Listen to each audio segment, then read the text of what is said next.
forcément c'est subjectif, hein, sélectif et incomplet, mais vous verrez, ça raconte quand même quelque chose. 40 ans, toujours puceau, de Judd Apatow. L'avènement d'une nouvelle comédie américaine grinçante, intelligente, délicieusement adolescente. Les Fils de l'Homme d'Alfonso Cuarón, film de science-fiction sombre et splendide qui annonçait déjà les éclats à venir du cinéaste mexicain. Quand j'étais chanteur, de Xavier Giannoli, la rencontre entre Cécile de France et Gérard Depardieu dans un bal populaire et un hommage à la chanson française. Canine de Yorgos Lanthimos, deuxième film du cinéaste grec, de l'absurde et de la cruauté, son premier succès international. Les amours imaginaires de Xavier Dolan, le deuxième long métrage du prodige canadien, prix de la jeunesse au Festival de Cannes, poème lyrique sur la passion amoureuse. Tomboy de Céline Sciamma, révélation de la cinéaste française, un film qui interroge le genre, qui annonçait nombre de questionnements et de changements. Intouchable d'Éric Toledano et Olivier Nakache, le plus grand succès commercial du cinéma français par le tandem roi de la comédie populaire, et Omar Sy devint une star internationale. Une séparation d'Asghar Farhadi. Avec son 5e film, le cinéaste iranien décroche l'Ours d'Or à Berlin, l'Oscar, le Golden Globe et le César du meilleur film étranger. Mud sur les rives du Mississippi de Jeff Nichols, le 3e film de Jeff Nichols, cinéaste de l'Amérique profonde, l'un des héritiers de Terrence Malick et de Steven Spielberg. L'inconnu du lac d'Alain Guiraudy, coup de poker gagnant pour Alain Guiraudy et sa productrice Sylvie Piala avec ce thriller gai très déshabillé, révélation de Pierre Deladonchamp. Victoria de Justine Triet qui invente une nouvelle manière de montrer la société française avec deux acteurs qu'on aime, Virginie Efira et Vincent Lacoste. Toni Erdmann de Maren Ade, la révélation cannoise d'une cinéaste allemande au regard à la fois tendre et implacable. Grave de Julia Ducournau. Avec le premier film de cet élève de la Fémis, le cinéma de genre français montre ses dons et il a très bel appétit. Faute d'amour d'Andrei Zhyagintsev, souvent invité et primé au Festival de Cannes, le réalisateur russe a imposé en 5 films son cinéma minéral et désespéré. Heureux comme Lazzaro d'Alice Rohrwacher. 3 films, 2 prix à Cannes pour la jeune italienne et son cinéma inventif, presque expérimental parfois.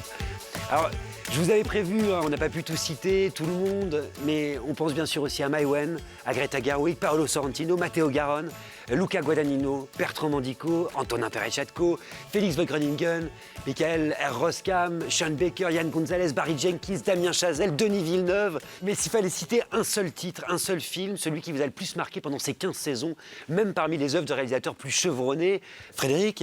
Moi, c'est une cinéaste, c'est Les Hauts du Hurlevent d'Andrea Arnold. Oui. C'est la plus belle adaptation littéraire que j'ai vue depuis très longtemps. Et puis surtout, une cinéaste qui invente un langage, qui est toujours en train de se renouveler, qui a changé, je crois, quelque chose dans l'histoire du cinéma. Et surtout, il y a quelque chose, c'est que je crois qu'elle a vraiment digéré, elle, mieux que d'autres, l'influence de Terrence Malick. Alors c'est d'autant plus intéressant sur Les Hauts du Hurlevent qui a été mis à l'écran plusieurs fois et pas forcément pour le meilleur. On se souvient du film de William Wyler, notamment. Lily Bloom.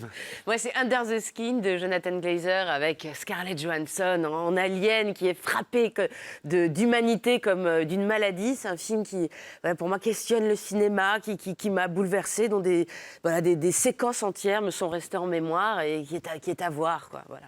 Philippe. Pour moi, ce sera Mélancolia, Lars von Trier, qui se réinvente dans ses 15 ans. On le connaissait d'avant, et qui arrive avec un film monde, qui raconte la fin du monde, et qui, à mon avis, rejoint les 15 qu'on a vus là. C'est-à-dire que j'ai l'impression qu'il y a une explosion du cinéma de genre, et que finalement, il n'y a plus le cinéma de genre, le cinéma d'auteur, et que les auteurs vont emprunter à des genres pour faire des œuvres qui leur sont propres et qui explosent le cadre du cinéma de genre. Et c'est le cas de Mélancolia. On ne peut pas dire que c'est un film catastrophe, c'est un film de Lars von Trier. Marie Sauvion. Alors moi j'ai choisi Mademoiselle de Park Chan-wook, projection idyllique à Cannes en 2016. Je découvre ce film, j'aimais beaucoup Park Chan-wook déjà, Old Boy et plein d'autres films. Et alors là, en fait je me rends compte pourquoi ce film-là m'est venu très spontanément. Il est à l'exacte conjonction de tout ce qui m'intéresse au cinéma. C'est-à-dire que visuellement, c'est un enchantement, c'est une perfection. Moi, je voudrais vivre dedans, je voudrais ces décors, ces papiers peints, ces costumes, ces gants en peau. Tout m'enchante, ils sont beaux, on voudrait se fondre là-dedans. Et en même temps, Bah oui. J'attendais le en même temps. Non, mais le film qui est à la fois extrêmement drôle, extrêmement passionnant, très audacieux, en chapitres comme ça, qui se joue du spectateur, qui noue une complicité, c'est quoi? C'est une dénonciation implacable de la domination, du colonialisme et du patriarcat. Et c'est l'histoire de l'émancipation de deux femmes qui avaient tout pour être des victimes. C'est une merveille. Ava Cahen. Ben moi aussi, c'est un portrait de femme, mais côté américain, c'est Noah Baumbach, Frances Ha, sorti en 2012. Je suis ce réalisateur depuis 2005 et les Bergman se séparent. Alors pourquoi ce film? Pourquoi Frances Ha? Parce que c'est une comédie dramatique libre, inspirée, légère et en même temps complètement névrosée. Ça se passe à New York et cette ville, évidemment, le noir et blanc lui va si bien, je ne vous l'apprends pas. Il y a des clins d'œil partout à Woody Allen. Voilà, j'y ai trouvé forcément une forme d'héritage. Et puis Greta Gerwig, qui est éblouissante dans le film, qui a des rêves tellement grands qui finissent par être encombrants. Voilà, c'est un magnifique portrait au féminin, loin des clichés, et un bonheur n'arrivant jamais seul. Il y a aussi Adam Driver dans le film, qui est un de mes petits chouchous. Voilà. Mais on ajoute aussi les cinéastes qui ont pris leur envol avant la naissance du Cercle, qui sont tellement épanouis ces dernières années. Je pense à Jacques Audiard, je pense à Abdelatif Kechiche, à Michael Haneke, à Gaspard Noé, Alejandro González Iñárritu, Lynn Ramsey, les frères Safdie, Wes Anderson, Nouri Bilge Ceylan, Nicolas Winding Refn. Merci à eux pour toutes ces années, pour tous ces moments de plaisir.